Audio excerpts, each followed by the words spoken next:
Nossa, você bonita. Sabe por quê?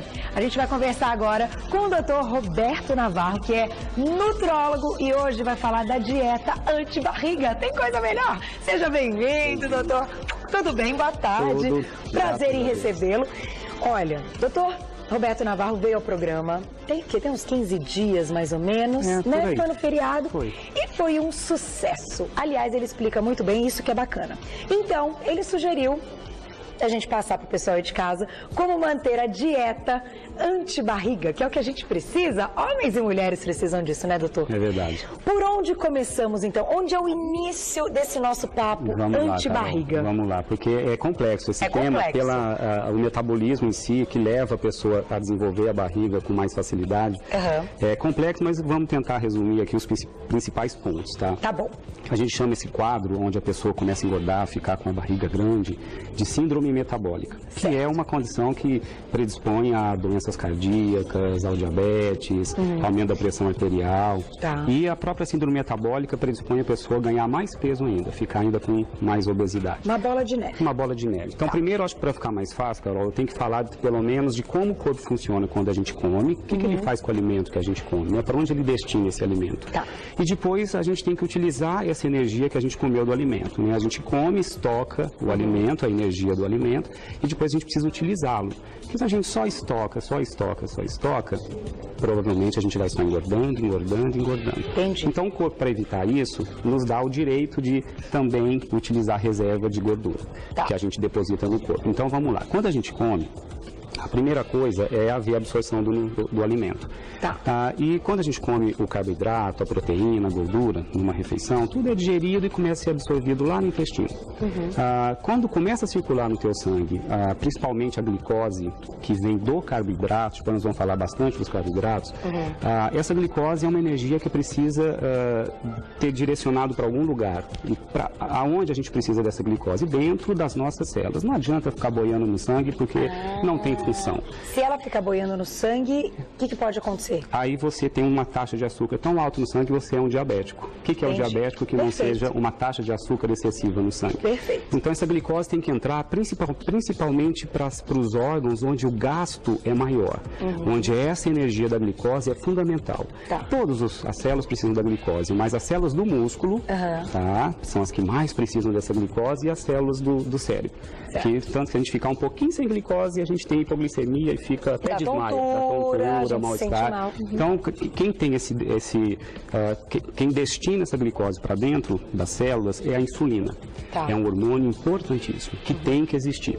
Uma vez comendo, a glicose entrando no sangue, a insulina é liberada. E a insulina vai jogando toda essa glicose para dentro da célula. Até o momento em que, na verdade, a insulina é um hormônio estocador. Ele destina o combustível que você comeu para os lugares onde precisa. Glicose para ser queimada nas células, e estoca um pouquinho de glicose em saquinhos, que a gente chama de glicogênio. Esses saquinhos de glicose ficam como uma pequena reserva.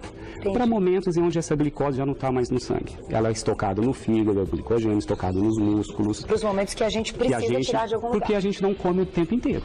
A gente não fica 24 horas do dia na frente do prato. Então, o intervalo entre uma refeição e outra, como funciona? Destinou tudo, comi, a glicose está no sangue, a insulina foi liberada, jogou tudo para dentro da célula. E quando acabar essa glicose? O corpo precisa manter energia. Então, entra um outro hormônio, Carol, muito interessante, que a gente chama de contrarregulador da insulina, chamado, é um nomezinho feio, chama glucagon.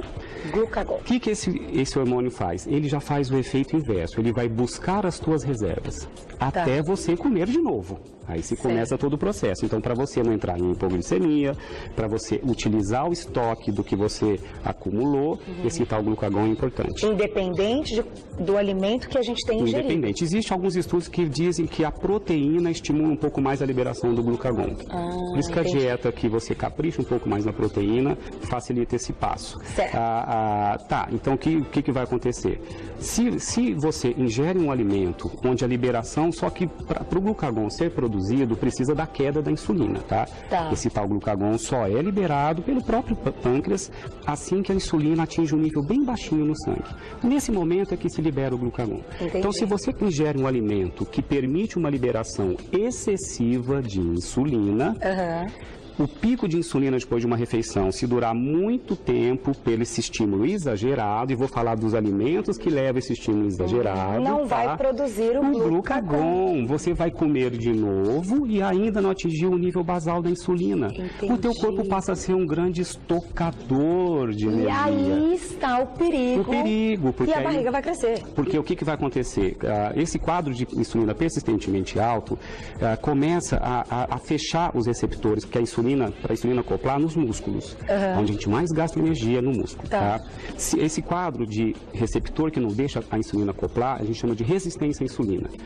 Para onde, se a insulina não consegue acoplar no receptor do músculo para jogar a glicose para dentro, o que ela vai fazer com tanta glicose sobrando? Ela pega 3 moléculas de glicose e transforma numa moléculazinha chamada triglicérides.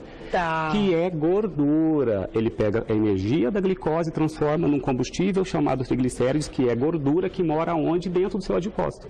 Dentro das suas células de reserva. E aí? Principalmente na região do abdômen, que é preferencial. É por isso que quando muitas mulheres olham, às vezes, no espelho, ganharam uns quilos e falam, nossa, mas a minha perna continua igual, o meu braço continua igual, mas a minha barriga cresceu. Exatamente. É por isso. É por isso. É por esse quadro metabólico. Doutor, onde os alimentos entram nessa história? Em que eles podem nos ajudar e nos atrapalhar, é claro, né? É verdade. Vamos lá. Então, Você quer começar com o café da manhã? Eu quero falar assim, primeiro, quais os alimentos que mais estimulam a insulina. Que são os carboidratos com alto, que a gente chama de índice glicêmico alto. Aliás, quem tiver curiosidade, entre em qualquer buscador da internet e coloca índice glicêmico dos carboidratos. Vão abrir várias páginas. Clica alguma delas e tem Eu tenho uma tabela dessa na muitas cozinha. Pessoas já estão aprendendo a fazer isso. Você tem todos os carboidratos nessas tabelas, que aliás, vamos descobrir o que é o carboidrato. Tem gente que fala, não sabia que a fruta era carboidrato, que o chuchu era carboidrato. E tem uma pontuação que se dá a esses carboidratos, chama índice glicêmico, que varia de 1 a 120. Os que têm numeração acima de 70, que a gente chama de índice glicêmico alto, são os maiores estimulantes da insulina. E são esses que a gente deveria evitar. Tem que tomar cuidado. Então, quais são o que está acontecendo na dieta ocidental moderna? A gente passou a ingerir muitos carboidratos com alto índice glicêmico. Então, eu coloco aqui pelo menos 2 vilõezinhos que a gente tem que evitar, que é a farinha branca refinada. O que a farinha branca refinada vira? Olha isso aqui. Ela vira pão branco, bisnaguinha. Não vou dizer que é uma delícia, porque realmente são deliciosos, mas tem um índice glicêmico alto. Então, quanto a gente deve consumir na semana? Quem tiver vontade. Olha, quem não abre mão, só no café da manhã seria interessante. Não mais do que isso. Porque o que eu vou tentar passar aqui é justamente as escolhas mais adequadas para que você não desenvolva a síndrome metabólica e não aumente a sua barriga. Ou para quem já está com a barriga maior e ficar com ainda maior ou dificuldade de perder pela escolha errada dos alimentos. O açúcar, que é muito gostoso, mas o açúcar, sem dúvida, é os maiores índices glicêmicos estão aqui, dos carboidratos, na farinha branca refinada e no açúcar. Açúcar e derivados, né, Carol? Doce, quer fazer todos geleias, que vão açúcar. Quem quiser fazer uma dieta anti-barriga, tem que tirar isso aqui. Esquece. Eu trouxe como exemplo do que você deveria evitar. Você não começar o café da manhã com o pãozinho refinado. Sabia que existe, gente, nas padarias, o pão francês com metade da massa integral? Já existe o pão francês integral. O índice glicêmico é menor. Daqui só a bisnaguinha que eu nunca vi integral. Esses têm integral. O pão de forma também já tem integral e o pão francês já tem integral. E vamos trocar então para o que eu faria? Vamos fazer o que você faria. O que seria interessante, tá? E um detalhe, Carol, a glicose, o carboidrato que vira glicose, que é o vilão que faz com que a insulina seja liberada em excesso, a absorção da glicose é menor quando a proteína está na mesma refeição. Entendi. A proteína freia a velocidade de absorção da glicose. Então é legal comer junto. Tem que comer proteína e carboidrato junto. Eu acho que a dica bacana é sempre colocar proteína e carboidrato no mesmo alimento. Isso metabolicamente é interessante. Não existem tantos estudos focados nisso, mas as evidências estão grandes nisso aí. Doutor, eu vou fazer o seguinte, então. Preste atenção. Desafio, hein? Vocês gostaram, vocês viram que o negócio tá bom.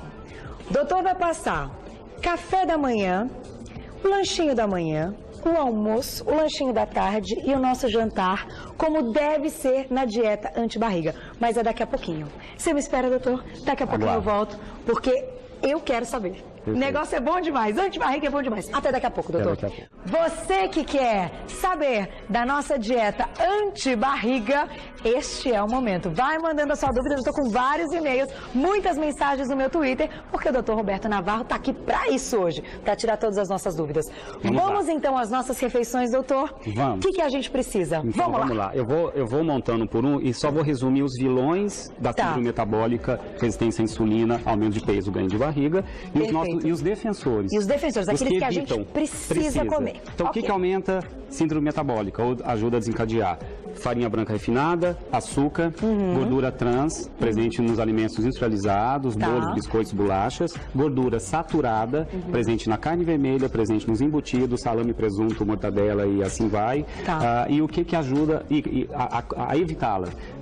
Carboidratos com índice glicêmico baixo, gordura boa, gordura poliinsaturada presente em peixes, oleaginosas, castanhas, nozes, linhaça, abacate, azeite, e antioxidantes, vitaminas C, E, zinco, selênio, que são os maiores protetores das células para não desencadear resistência à insulina. Então isso vai combater a gordura. Agora fica fácil que eu vou montando e comentando cada prato. Combinado. Vamos lá então. Então vamos lá. Café da manhã. Daqui a pouco eu vou ler as dúvidas, hein? Café da manhã poderia ser o pão branco com a manteiga e o queijo amarelo?